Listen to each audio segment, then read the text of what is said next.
My fiancé blocked me for 6 weeks to discover herself in Europe. So I canceled the wedding and let her watch her perfect life collapse. Me and Sarah had been together for about 5 years, engaged for almost 3. Things were going all right, or at least I thought they were. We had a wedding date set, everything was booked, and I was under the impression we were on the same page. Guess I was wrong about that. See, about 6 weeks ago, she tells me she's going on this trip to Europe with her old college friends. It was like a trip of a lifetime kind of deal, or whatever she called it. I was fine with it. I mean, it wasn't like I was going to stop her from going on a trip with her friends, right? In fact, I even drove her to the airport, helped her with her bags, gave her a kiss goodbye, and wished her a fun time. That's when she hit me with it, the whole "we need to take a break" thing. Now, it wasn't like she said, "Let's sit down and talk about things." Nope, she just drops it on me as we're walking to the security line, like it's no big deal. I remember thinking, what the hell do you mean, a break? But before I could even respond or ask questions, she's off in the line, waving goodbye, and that was it. I didn't even process it fully at first. I got back in the car and drove home, thinking it was maybe some weird comment she made because she was nervous about the trip. But then I started calling her, just to check in, and guess what? Blocked. Like straight up blocked on everything. I couldn't call her, text, or nothing. I checked social media to see if maybe she posted something or gave an update on her trip. Blocked there too. That's when it started to sink in that this whole break thing wasn't some casual comment. She meant it. She really just left for Europe and decided to cut me off without even talking about it. I tried to give it a few days, maybe she'd calm down, maybe she'd realize she was being ridiculous. But after 5 days of complete silence, I was done. I made up my mind right then and there, the wedding was off. And you know what? I felt good about that decision. Why should I be with someone who thinks they can just walk away whenever they feel like it? I wasn't going to sit around and wait for her to decide when she was ready to be in a relationship again. Hell no. She made her choice, so I made mine. I canceled everything, the venue, the catering, the flowers, whatever we had planned for the wedding. I pulled the plug. And then I took it one step further and decided she wasn't moving in with me either, which was supposed to happen in March. Nope. She could figure out her living situation when she got back from her little vacation because it wasn't going to be with me. Weeks went by and I didn't hear a word from her. Not a single message, not a call, nothing. Then one day, out of nowhere, she calls me. I didn't even know it was her at first because she must have used a different number or something.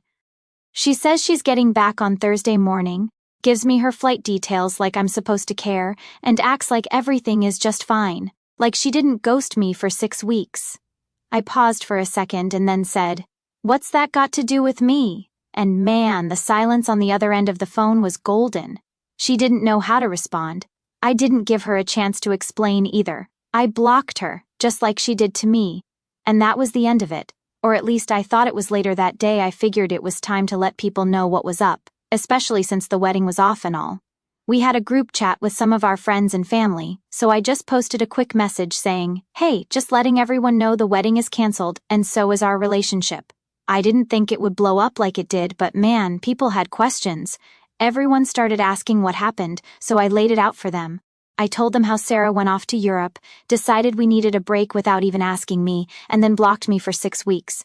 They were all pretty shocked. Some people were even mad on my behalf, which honestly felt kind of nice. You never really know how people will react when you drop news like that, but it was good to have some support. Around 2 p.m., Sarah finally decided to chime in. She didn't say much at first, just asked me to call her so we could talk about everything. I wasn't having it. I told her we could talk right there in the group chat if she wanted to explain herself. She didn't like that though, said something like, "This is between us, not for everyone else." Yeah, no, she made this public the second she walked out of my life without a word. She tried messaging me a few more times, but I just kept it short. I wasn't in the mood to listen to her excuses. By 6 p.m. she was begging me to pick her up from the airport so we could talk this out. Like, seriously, as if nothing had happened. I told her straight up, that was your plan, not mine. None of this was my plan, and I meant it. I wasn't going to go running to the airport like some fool after everything she pulled. To be honest, part of me was still waiting for her to drop some kind of explanation that would make it all make sense. I guess I wanted to believe there was a reason. Something that would justify why she treated me like this, but as the hours went by, I realized there wasn't going to be a reason.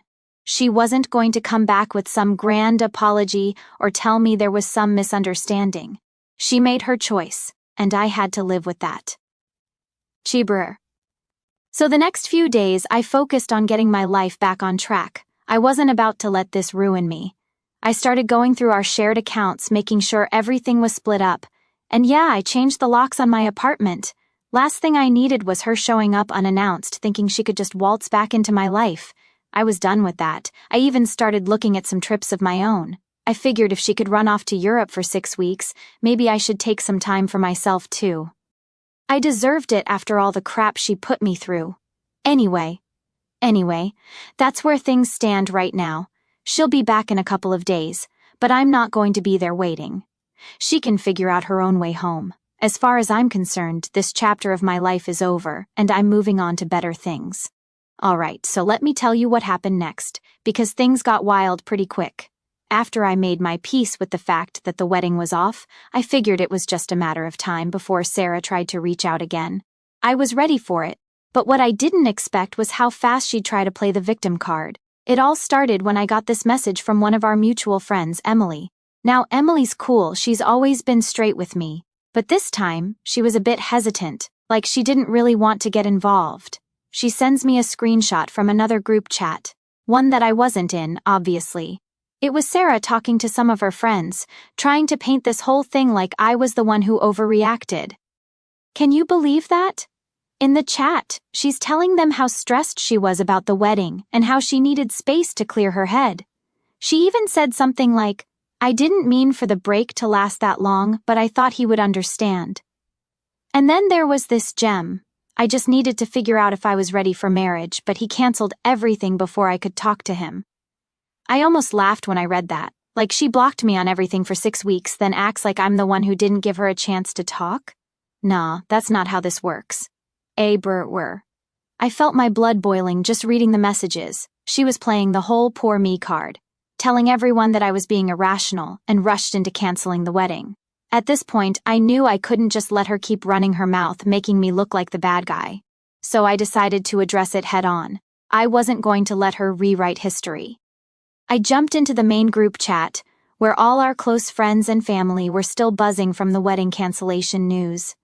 Everyone was trying to figure out what the hell was going on, and I figured it was time to clear the air. I posted a message that said, "Look, I just want everyone to know the truth here.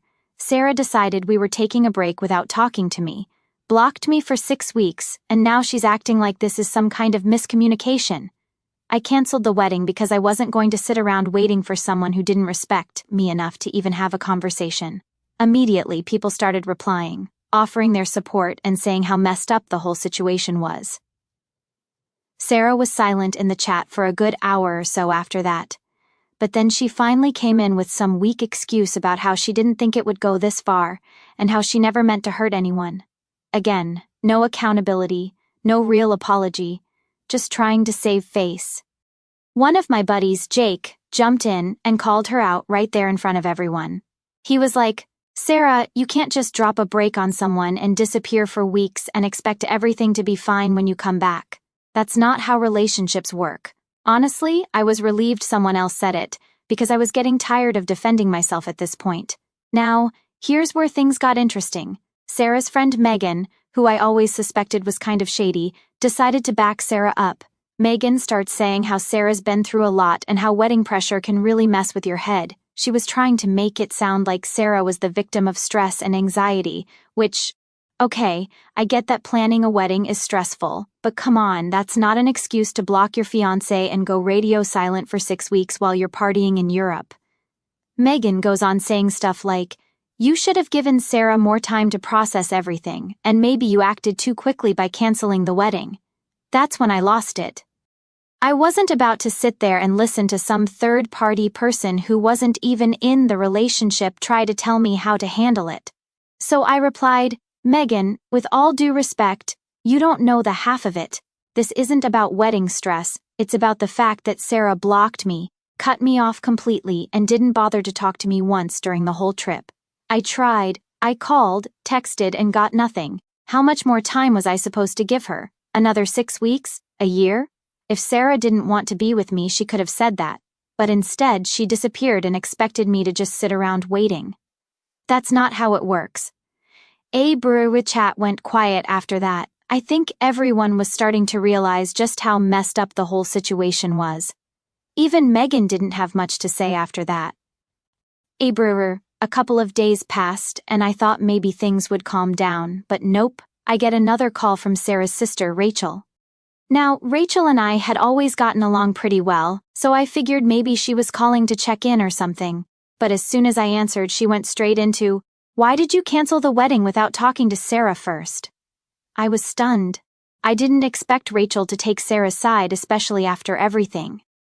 Burke, I told her, "Rachel, your sister blocked me. How was I supposed to talk to her when she literally cut me off?" Rachel didn't really have an answer to that, but she kept pushing, saying Sarah was heartbroken and that I should have waited for her to come back and talk things through. At that point, I had enough. I told Rachel straight up, "Look, I get that you want to defend your sister, but what she did was wrong. She didn't give me any say in the whole break thing, and I'm not going to wait around for someone who doesn't respect me. If Sarah wants to explain herself, she knows how to reach me, but I'm not going to be the one to fix this." Rachel tried to say more, but I just told her I had to go and hung up. I wasn't about to keep having the same conversation with every single person Sarah sent my way. That night, I got another message from Sarah. This time, she was apologizing, well, sort of. She said she was sorry for how things went down but didn't take any responsibility for the choices she made. It was one of those half apologies where she tried to make it sound like we were both at fault. I didn't reply. There was no point. She'd made her bed, and now she had to lie in it. I wasn't going to go back and forth with her anymore. After that, I made sure to block her everywhere again, just to make sure there wouldn't be any more drama. I wasn't interested in hearing her excuses or letting her drag this out any longer. At the end of the day, I realized something. I dodged a bullet. If this is how Sarah acted when things got tough, I can't even imagine what it would have been like to be married to her. I felt bad for the time we wasted, but I was glad it ended before it got any worse. Now I could move on, and that's exactly what I planned to do. So after all the drama with Sarah and her trying to guilt-trip me into reconsidering the wedding, which, by the way, didn't work, I thought things would quiet down for a bit. But nope, not in my life. Turns out I had way more coming my way than I could have expected. About a week after I blocked Sarah for the last time, I get this random call from a number I didn't recognize. I almost didn't answer it because at this point I wasn't in the mood for more drama, but for some reason I picked up. And guess who it was? Sarah's mom. Yeah, her mom. Like what the hell? Now Sarah's mom, Lisa, had always been one of those people who was super sweet to your face, but you could tell she had this whole passive-aggressive vibe just under the surface. She was the type of person who would give you a compliment, but somehow it felt like an insult, you know what I mean? Anyway, Lisa starts off the conversation all friendly, like nothing had happened. "Hi, sweetheart, how are you doing?" she says, like we hadn't just canceled a wedding and I'd blocked her daughter from my life. I wasn't about to play games, so I kept it short. "I'm fine, Lisa. What's going on?" That's when she starts with the whole guilt trip. She says, "Oh, we were so looking forward to the wedding and this whole thing has really devastated Sarah. You know, she's been crying every day since she got back, right? She's just been a mess." Now, I wasn't about to let her make me feel bad for Sarah, not after everything she pulled, so I told her straight up, "Lisa, I'm sorry Sarah's upset, but she made her choices. I didn't call off the wedding for no reason." And then Lisa hits me with this, "Well, maybe you overreacted a bit." You know, Sarah was just nervous about the whole thing, and sometimes people make mistakes when they're stressed. Don't you think you should give her a second chance? I couldn't believe what I was hearing. I mean, she was acting like Sarah blocking me for 6 weeks and disappearing was just a minor mistake. I wasn't having it. "Lisa," I said, "this wasn't just nerves. She literally blocked me on everything and went off to Europe without saying a word. That's not something you just brush off. If Sarah was having doubts, she should have talked to me, not shut me out." But Lisa wasn't done yet. Oh no, she kept pushing. "I know it seems bad, but think about all the years you've been together. You've had such a good relationship. Don't you want to try and save it? I'm sure once Sarah explains everything, you'll understand." At this point, I was getting pretty annoyed. It was like Lisa wasn't even listening to what I was saying. She was so focused on getting me to take Sarah back that she wasn't considering how I felt. I took a deep breath, trying to stay calm, and said, "Lisa, with all due respect, Sarah had 6 weeks to reach out to me, and she didn't. I've already made up my mind. The wedding is off, and that's final." I thought that would be the end of it, but Lisa wasn't done yet. She goes, "Well, if you won't talk to Sarah, at least come over for dinner so we can talk as a family. Maybe we can work through this together." I was speechless. She was inviting me to their family dinner like this was some kind of minor argument that could be solved over a plate of spaghetti. I knew this wasn't going anywhere, so I told her, "Thanks for the offer, but I think it's best if we all just move on." And with that, I hung up. Key brew, you think that would be the end of it, right? Wrong. The next day, I get a message from Sarah's dad. Now let me tell you, her dad, Tom, is one of those old school guys who thinks he's always right. He's never really liked me, but he tolerated me because Sarah and I were together. So when I saw the message from him, I knew it wasn't going to be a friendly chat. He basically laid into me, saying how I was throwing away a good thing and that I was ruining Sarah's life by not giving her a chance to explain. He even said something like, "Men don't act like this. You should be standing by your fiancée, not running at the first sign of trouble." That really pissed me off. I mean, I was standing by Sarah for years, and this is how I get treated? I didn't reply to Tom's message because I knew it would just turn into a pointless argument, and honestly, I was over it. But that wasn't the worst part. A couple of days later, I get a message from Sarah.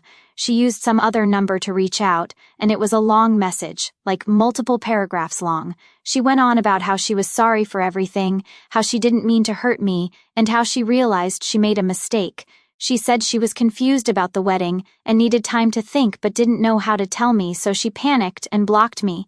Then she dropped the big one. She said she still wanted to get married. Yeah, you read that right. After all of this, after blocking me, ghosting me for 6 weeks, and trying to blame it all on wedding nerves, she still wanted to marry me. It was like she was living in some fantasy where everything could just go back to normal with a simple apology. I sat there staring at the message for a while, not really knowing what to say. Part of me was still angry.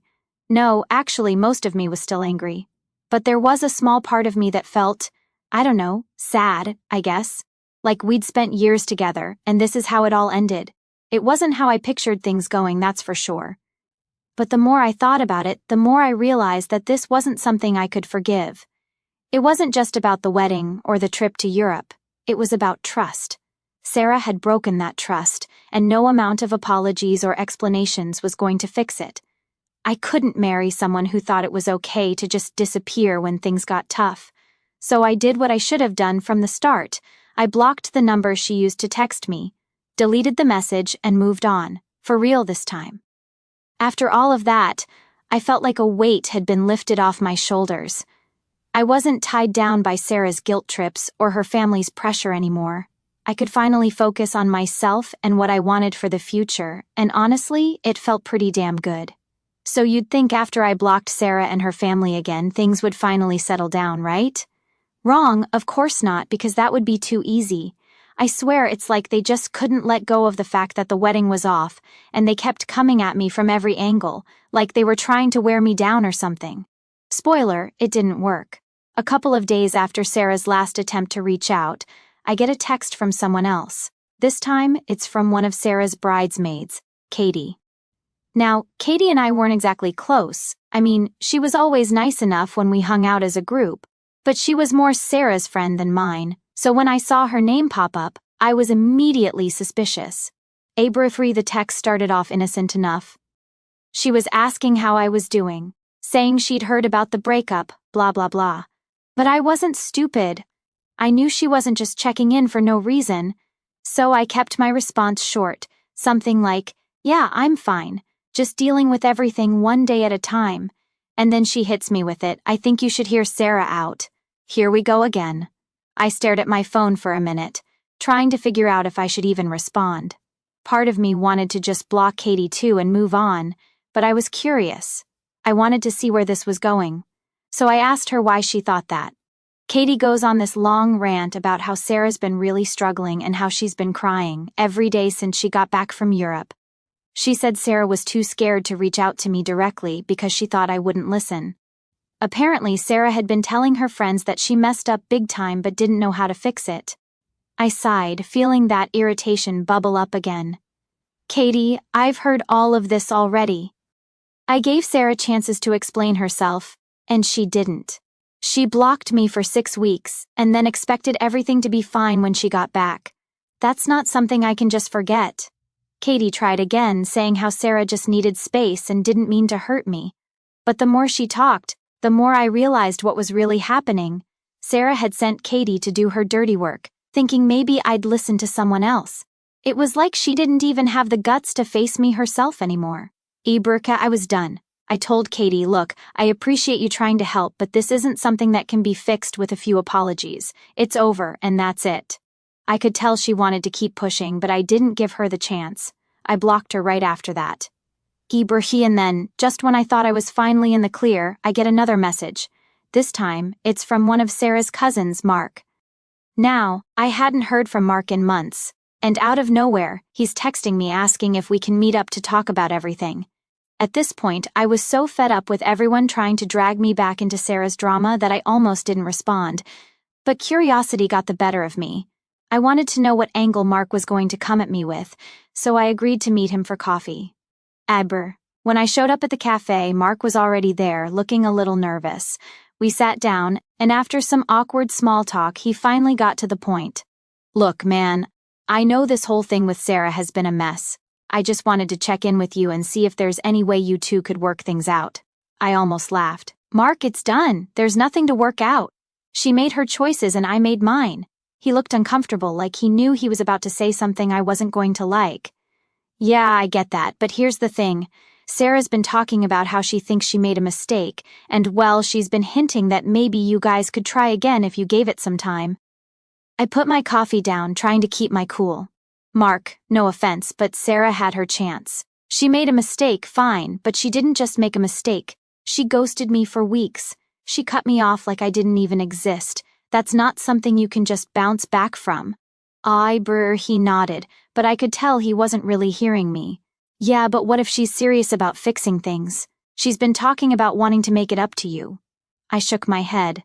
Mark, I appreciate you coming here and trying to help, but it's not going to happen. If Sarah wants to move on, that's fine, but I'm not interested in picking up where we left off. We sat there in awkward silence for a bit after that, both of us kind of knowing that this conversation wasn't going anywhere. Eventually, Mark shrugged and said, I get it. I just thought I'd give it a shot.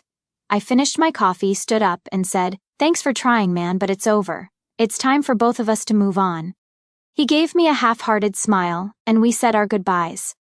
After that, I thought maybe, just maybe, that would be the last of it. I mean, how many people could Sarah possibly send after me, right? Well, apparently I was wrong again, because the very next day, I get a message from Sarah's aunt, of all people. Now, I barely knew this woman. We'd met at a couple of family events, exchanged polite small talk, but that was it. So when I saw her name pop up on my phone, I knew something was seriously wrong with Sarah's side of the family. Her aunt starts off by saying how she heard about the breakup and wanted to see how I was doing. At this point, I was so over it that I just straight up asked her, Did Sarah send you? Her response, well, not exactly, but she's really been struggling and I thought I could help mediate things between you two. I almost threw my phone across the room. Mediation? I texted back. There's nothing to mediate, we're done. I don't know how much clearer I can make it. She didn't give up, though.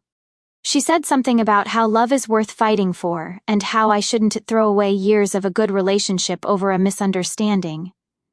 That's when I realized that Sarah had probably been feeding her family this whole sob story, making it seem like I was the one who overreacted. I didn't even bother replying this time. I blocked her and decided that was it. No more conversations, no more explanations, no more giving people the chance to drag me back into that toxic mess. I was done, for real this time. After that, things finally quieted down. No more texts, no more calls, no more random family members showing up in my inbox trying to guilt me into taking Sarah back. It felt good, like I could finally breathe again without the weight of her drama hanging over me. And honestly, For the first time in a long time, I felt like I was actually moving forward. No more waiting for apologies that didn't mean anything. No more wondering what could have been. Just me, focusing on what's next. And that's exactly what I needed. So here's how everything finally wrapped up, and yeah, things didn't end quietly. Of course, you'd think after blocking Sarah, her mom, her bridesmaids, and pretty much her entire family, things would just die down. Well, that's not what happened, because Sarah, she decided to make one last move, and it was the one that made me realize just how far she'd go to try and win me back, or at least get her way. So about a month after everything went down, I get this letter in the mail. Yep, a literal letter, like it's the 1800s or something. I almost didn't open it because who even sends letters anymore? But the handwriting looked familiar, and I figured why not? Maybe it was some final attempt from Sarah, but honestly, I wasn't expecting anything too crazy. Boy, was I wrong. I opened the letter, and it was this long handwritten message from Sarah, like pages long. She poured her heart out, saying she missed me, she regretted everything, blah blah blah. But here's the kicker. Wait, I can't say that. Here's the wild part. She didn't just say she was sorry. She started talking about how she wanted to meet up again and how she still had the key to my apartment. Let me repeat that. She said she still had the key to my apartment, the same key I had completely forgotten she even had. My stomach dropped. I mean, I'd already changed the locks once when this all started, but I hadn't even thought about the fact that Sarah might still think she had access to my place. I immediately got up, checked the locks again, and started thinking about what to do next. But that's not all. The letter wasn't just some apology. She was basically laying out a plan for how we could start fresh. She said she'd been talking to her mom about how we should go to couples counseling, and she thought if we could just meet up and talk face to face, we could work things out. At this point, I was more annoyed than anything. Like, she seriously thought this was a good idea after blocking me, ghosting me, sending her entire family after me, and then acting like I was the one who needed to fix things. I couldn't believe it. But it gets better. Toward the end of the letter, she mentioned that she'd already started making arrangements for us to meet with a counselor, like, she had already booked the appointments without even asking me. The audacity, right? She didn't ask if I was interested, didn't check in with me at all, just assumed I'd go along with it. I was fuming. I couldn't believe she still didn't get it after everything. She was still trying to control the situation, still trying to get me to bend to her will. It was like she thought if she just planned everything out, I'd eventually give in. So I sat down and wrote her a letter back. I figured if she wanted to play the old-fashioned game of sending letters, I'd go along with it one last time. But this time, I made things clear. I told her in no uncertain terms that we were done. There was no counseling, no second chances, no meeting up to talk. I told her to return the key, even though I'd already changed the locks again, and that she needed to move on because I sure as hell was. I sent the letter back and felt pretty good about finally shutting that door for good. I thought that was going to be the end of it, but nope. A week later, I get another letter from her. This time, it was much shorter. She didn't argue or try to convince me to go to counseling. She just said she understood where I was coming from, but she still thought we should talk. And then she said something that really freaked me out. She mentioned that she'd driven by my apartment a couple of times and saw that I wasn't home. She didn't say why she was driving by or what she was doing, but the fact that she was checking up on me like that sent chills down my spine. At that point, I knew I had to do something more drastic. I wasn't about to let this turn into some creepy stalking situation. I called my landlord and asked about getting extra security, maybe even cameras installed. I wasn't playing around anymore, and just when I thought things couldn't get any weirder, I get a call from my mom. Now, my mom knew about everything that had happened, and she'd been super supportive throughout all this. But she called me to say that Sarah had visited her, showed up at her house unannounced, asking to talk about us. I almost dropped my phone when she told me that. Sarah had gone to my mom's house to try and get her to convince me to take her back. I was pissed. Not only was Sarah crossing boundaries with me, but now she was dragging my family into it, trying to manipulate the situation through them. My mom, bless her heart, didn't fall for it. She told Sarah that I'd already made my decision and that she needed to respect it. Sarah apparently got emotional and started crying, but my mom didn't back down. She told her that it was time to move on. After that call, I realized I needed to take one final step to end this for good. I filed for a restraining order. I didn't want to, but I felt like I had no choice. Sarah was getting too close, and I needed to protect my space and my family. When Sarah got served with the paperwork, she finally backed off. No more letters, no more visits, nothing. It was like she finally got the message. I didn't feel good about having to go that far, but I knew it was the right thing to do. And honestly, after everything that happened, I learned a lot about myself. I learned that it's okay to stand up for your boundaries, even when people don't want to respect them. I learned that you don't owe anyone endless chances, especially when they've broken your trust. And most importantly, I learned that moving on isn't just about walking away. It's about protecting your peace and your future. So yeah, that's it. That's how it all ended. I'm finally free from all the drama, and I'm moving forward with my life. It wasn't easy, but I made it through. And now, I'm just focused on what's next. No more looking back.